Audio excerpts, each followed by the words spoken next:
Mga duyan mangga. Ah, bira! Ah, bira na, bira!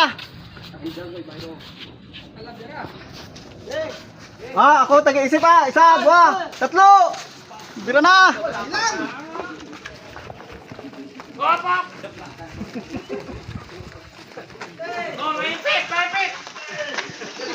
Op!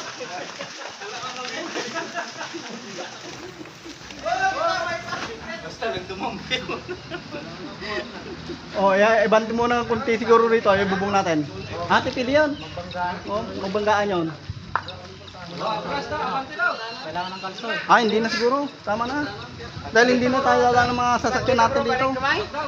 Kaya nga top na blaw. Eksikto na. Tama na na. Okay na na. Oo. Bali, ano lang, lagyan lang natin ng ano yung kilid, tukod. Yung tukod na sa kabila. Yun oh, para mag-nivel. Ha? Ano? Ha? Oo, ganyan na. Para maganda pa magkarap dito. O sige. Yun na pa, bakit doon? Angat natin doon, lagyan ba to? Gilid.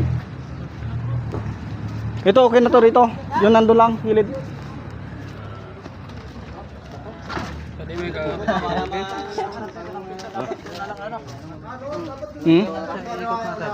Yung ano? Yung pintuan? Dito na lang kaya. O, pwede rin. O, ikot nyo tayo, ikot kung gusto. O, para hindi tayo magkarap doon. O, sige, sige. Sabi ni mo, may ano yung ikot. Parang ng pintuan doon. Pwede naman dito. Para hindi tayo magkano dun sa ano. Bisita, kitang-kita agad yung mga... Para ano.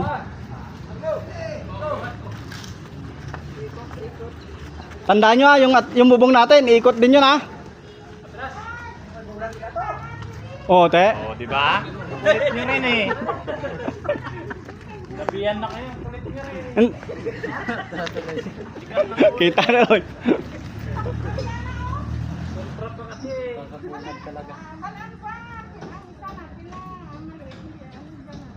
O ma, para matabunan yung pintuan sana ma'am.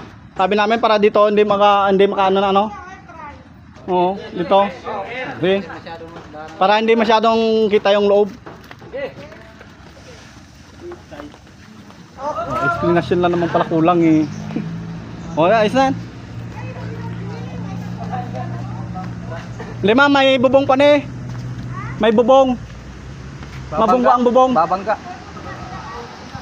Pero okay na to, buwam. Mabunggo rin dyan. Pasakaan lang dyan. Angat lang. Lalagyan mo bong eh.